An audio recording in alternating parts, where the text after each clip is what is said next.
They remember the faces. The gentle sweep of dancing feet as a big band played that Friday in the lobby of the Hyatt Hotel.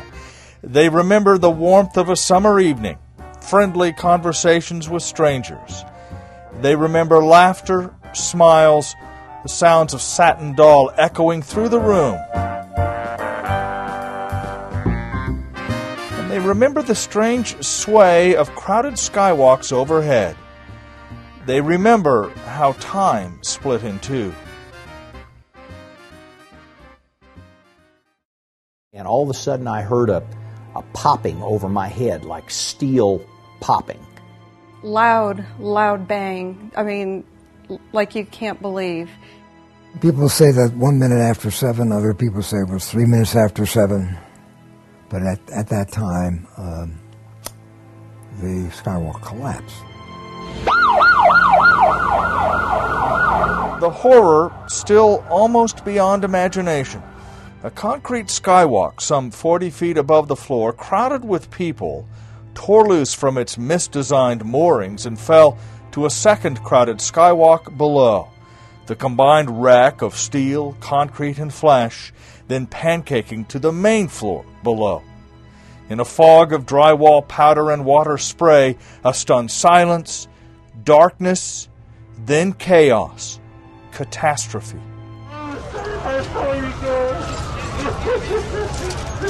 They have brought out so far a total of 41 bodies that are in the makeshift morgue that we have adjacent to the lobby area.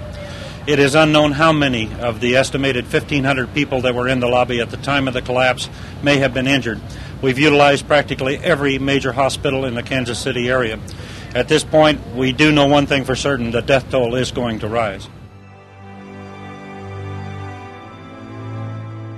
I heard the screaming and glass crashing, and I could still remember the white cloud rolling over us, you know. And the screaming. I was constantly conscious. My wife and I both were in the same spot, of course. And she managed to crawl out, following a person who had found an opening under the debris. But I was badly injured and couldn't move. Both of my legs were torn out of the sockets. My left leg was across my chest and behind my right ear, and my right leg was pulled out and was up here behind my left ear. So yeah, it kind of made me like a pretzel a little bit.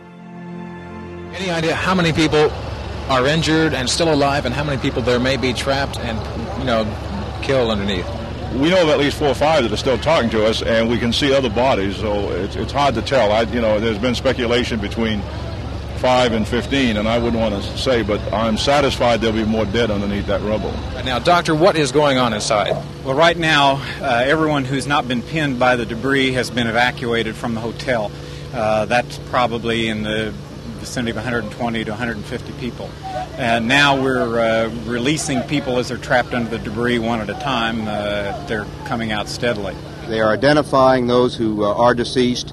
I've been in the morgue, and I've seen each and every one of them. They're trying to get wallets or fingerprints or anything else that they can use. They will try to have that information as soon as possible, and we realize the concern and anxiety of so many people, but it's the only way to do it, and we will have that set up just as quickly as possible. Hundreds were trapped in the rubble. Some died immediately. Others struggled for help, for breath, for life. Joe Wackerly was among the first emergency responders to arrive. When I walked in, every one of your senses was assaulted. The smell was characteristic of what you would expect at a scene of carnage, with a lot of people hurt, injured, and dead. There was water on the floor, and it was flowing out of the pipes that had been severed by the skywalks collapsing. There was wires swinging above everybody, arcing, and there was a smell of gas and fuel. Throughout the humid evening and into the morning, Wackerly and hundreds of colleagues worked to save those who could be saved.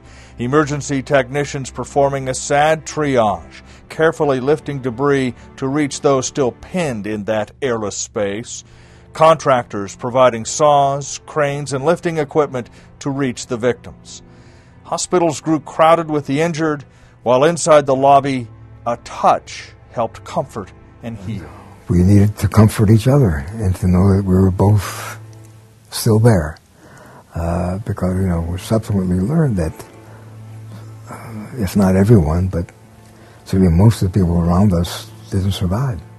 My wife is probably in the worst shape, and I don't know exactly what's wrong. Something's wrong with her back.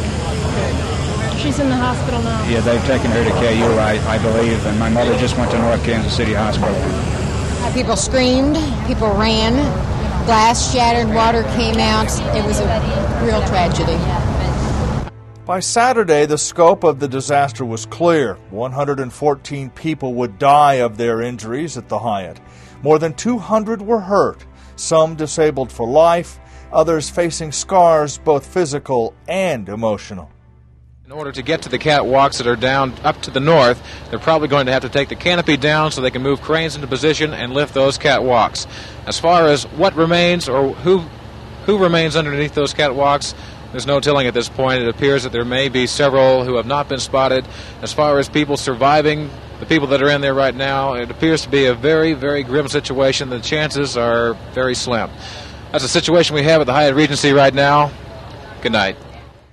And while the healing work was scarcely underway, Kansas City began the search for answers, an explanation for the worst engineering and building disaster in American history. Led by important work from the Kansas City Times and Star, architects and engineers eventually agreed changes in the skywalk's design almost guaranteed a tragedy. When built, the second-floor skywalk was suspended not from the ceiling, but from the skywalk above it, doubling the load, inviting a disaster. Yes, there are a lot more bodies that we can see that we can't get to yet. Why can't you get to them, Sergeant? We can't get the debris moved to get to them. We've been concentrating our efforts on these 7 that we knew were alive, and we wanted to get them out. We know that some of the bodies or all of the bodies on the perimeter that we can see are dead. They have been checked by medical staff. But there were stories of triumph, too, of tireless heroism from victim and rescuer alike, of important lessons learned, lessons subsequently used in disaster responses across the nation, of the need for counseling, not only for those who were hurt, but for those who helped. For many of the people who were at the Hyatt Hotel on that July night 30 years ago, the healing process will, of course, never come completely to an end. But an important step on that journey, they say, will come here at a small park across the street, where construction is expected to begin soon on a memorial to the Hyatt tragedy. And to stand here today and see this and visualize what's going to go in there, it blows my mind. Frank Freeman is president of the Hyatt Memorial Foundation. But you don't forget it. It will always be with you. And as far as a healing process, this will help many, many people heal. It won't close the book. It won't, but everybody will feel better. Freeman's group is still short of all the cash it will need to build the Hyatt Memorial, but he says he's confident the money will be raised. Kansas City, he says, will not forget that night 30 years ago, when the clock struck 7 o'clock and the band played Satin Doll.